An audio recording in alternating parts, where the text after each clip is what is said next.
पिछले एपिसोड में आपने सुना कि शिवा और माधव दवाई लेकर तोशी बाबा के पास पहुंचते हैं, लेकिन बाबा की तबीयत कुछ ज्यादा ही खराब हो चुकी होती है और वो दवा लेने से मना कर देते हैं। बाबा अपनी आखिरी सांसों को लेते हुए शिवा को गिरोह का अगला मुखिया घोषित कर जाते हैं। बाबा के अंतिम संस्कार के कुछ दिनों बाद माधव और राशिद पालूर के बदलते हुए हालात पर बात करने लगते हैं। आओ राशिद, बैठो मेरे भाई। माधव, ऐसा कब तक चलेगा? क्या कब तक चलेगा?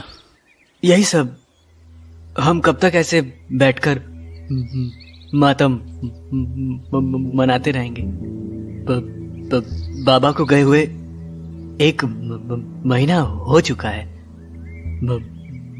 माना कि ये दुख बड़ा है, लेकिन गिरोह के बाकी लड़के अब थोड़ा परेशान नजर आ रहे हैं।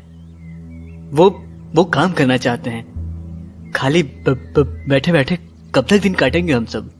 क्या जवाब दूं तुझे राशिद? अपुन का तो कोई काम करने का मन नहीं होता है। ऐसा लगता है कि अभी बाबा अपने कमरे से बाहर निकल के आएंगे और बोलेंगे, नालायक, सुअर, गधे, जाकर कुछ काम कर। खैर, बाहर की क्या खबर है? बाबा के बिना ये घर काटने को दौड़ता है माधव, लेकिन हम लोग ऐसे कितने दिन पड़े रहेंगे?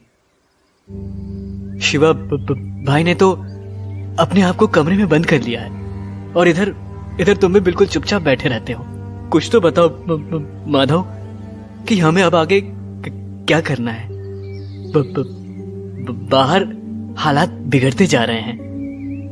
कल राका सेठ के घर में घुस के किसी ने उसका गला रेत दिया। जब ये बड़े चोर सुरक्षित नहीं है तो हम लोगों का क्या होगा? सब लड़के डरे हुए हैं। क्या बात कर रहा है साला? ये हो क्या रहा है अपने पालूर में?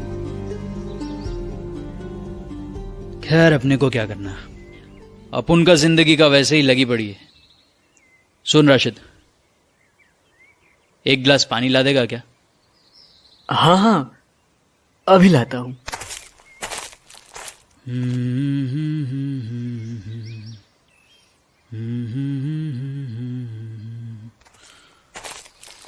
ये लो माधव भाई, पानी।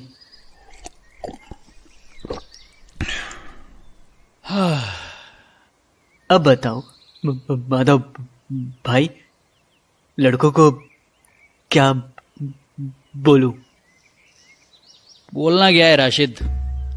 अभी तो अपन लोग का खोपड़ी बिल्कुल खाली है, दिमाग चल ही नहीं रहा है। ऐसे में क्या काम करेंगे? लड़कों को बोलो कि कुछ दिन अभी और रुकने का, थोड़ा समय देने का। जब तक बड़े भाई का दिमाग नहीं चलेगा, अपन लोग कुछ नहीं कर सकते। ठीक है माधव भाई, मैं समझाता हूं लड़कों को। रुक जाओ राशिद। बड़े भाई, क्या हुआ भाई? रुक जाओ, लड़कों को ऐसा वैसा कुछ बोलने की जरूरत नहीं है। तुम बस उन सबको यहां बुला लो, बाकी बातें मैं सबके सामने करूंगा। जी भाई, मैं अभी सबको बुलाता हूं। और तू उठेगा या तेरे लिए डोली मंगवाऊं? क्या मतलब बड़े भाई? मतलब ये कि अब गिरोह का नंबर 2 तू ही है। ऐसी मनुष्य सी शक्ल लेकर बैठेगा। जा जल्दी जाकर मुंह धोकर आ। ठीक है बड़े भाई, अपुन अभी मुंह हाथ धो के आता है। दौड़ के जा, बैठक में देर से नहीं आना है।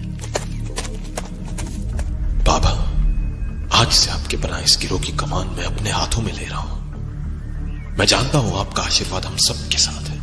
बस अब मुझे आपके सपनों को पूरा करना है।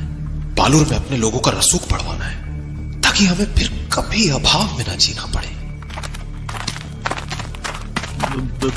भाई, सब लड़के आ गए हैं। बैठ जाओ सब लोग, बस माधव को आने दो, फिर आगे की बात की जाएगी। मैं आ गया। सब आ गए ना राशिद? हाँ भाई, सब आ गए। सब शांत हो जाओ।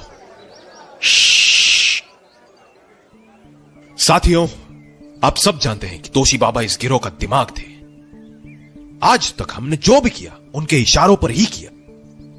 हम सबको जीने की कला इस नगर में उन्होंने ही सिखाई। लेकिन आज वो हम सबके बीच नहीं है। जाने से पहले वो इस गिरोह की जिम्मेदारी मेरे हाथों में दे गए। मैं ये भी जानता हूं कि आप सब बेचैन हैं।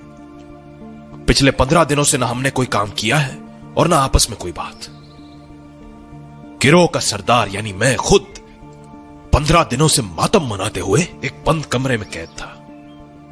आप सबकी बेचैनी का कारण मैं जान रहा हूं, लेकिन आज से सब बदलने वाला है। बाबा के बना इस गिरोह को हमें और बड़ा करना है। ऐसे आंसू बहाकर बैठे रहने से कुछ नहीं होगा।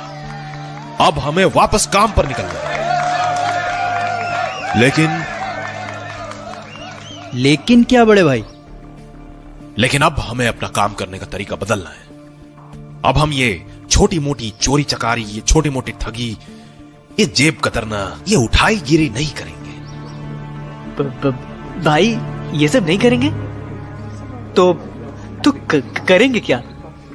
आज तक तो हम सब यही करके अपना पेट पालते आए हैं।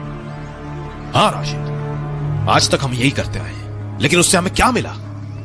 अगर हमने बड़ा काम किया होता तो आज शायद बाबा जिंदा होते। वैसे हमने बड़ा काम किया भी, पार्षद को चूना लगाया, और इसलिए मुझे यह एहसास हो गया कि हम बड़े काम कर सकते हैं। अब से हम वो काम करेंगे जिसमें मुनाफा ही मुनाफा हो। वो काम करेंगे जिसको करने के बाद हमें कभी यह ना सोचना पड़े कि अगले दिन क्या खाएंगे। पर वो हम करेंगे कैसे बड़े भाई? आज तक हमने सिर्फ उन तरकीबों से काम किया जो शायद हर दूसरा चोर या ठग जानता है। इसीलिए हमारे गिरोह के कुछ साथी आज भी काल कोठरी में बंद हैं, और कुछ को तो पालूर के बड़े चौराहे पर फांसी की सजा भी दी गई है। कई साथी डर की वजह से साथ छोड़ गए, तो कुछ तो दुनिया ही छोड़ गए। लेकिन अब हम दिमाग से खेलेंगे। अब हम नए तरीके से काम करेंगे। भेष बदलना, बोली बदलना, जालसाजी करना। हमें हर वो पैतरा सीखना होगा जिसकी इस नगर में किसी ने उम्मीद भी ना की हो। हमें इस गिरोह में नए साथी भी जोड़ने होंगे, ऐसे लड़के जो चाकू, छुरी या मुक्कों से ज्यादा दिमाग चलाते हो। आप सब जानते हो कि बाहर क्या चल रहा है। इस नगर की ही नहीं बल्कि पूरे विराट खंड की आबो हवा बदल रही है। पालूर की गलियों में अफवाहों का बाजार गर्म है। कुख्यात अपराधी रंका सेठ जैसों की उनके घर में घुसकर हत्या कर दी जा रही है। हर तरफ सिर्फ अफरा तफरी का माहौल बन रहा है, और इस बिगड़ते हुए माहौल का हमें फायदा उठाना है। यह नगर दरवाजे खोल कर बैठा है साथियों, कि आओ और लूट लो। और हम लूटेंगे, पालूर के खजाने लूटेंगे, यहां के सेठ साहूकारों को, यहां के नेताओं, यहां तक कि यहां के कुख्यात अपराधियों को भी। ये नगर, ये पालूर हमारा इंतजार कर रहा है। तोशी बाबा का महल में रहने का सपना हम पूरा करेंगे। इसलिए तैयार हो जाओ। आज से नहीं, अभी से निकल जाओ गलियों में और ढूंढो ऐसे लड़कों को जो हमारे काम आ सके। ढूंढो ऐसे शिकारों को जिन्हें अब अपने जाल में फंसा सके। क्या कहते हो साथियों? क्या तैयार हो तुम सब अपनी किस्मत बदलने के लिए? बोलो, क्या तुम सब तैयार हो? हम तैयार हैं।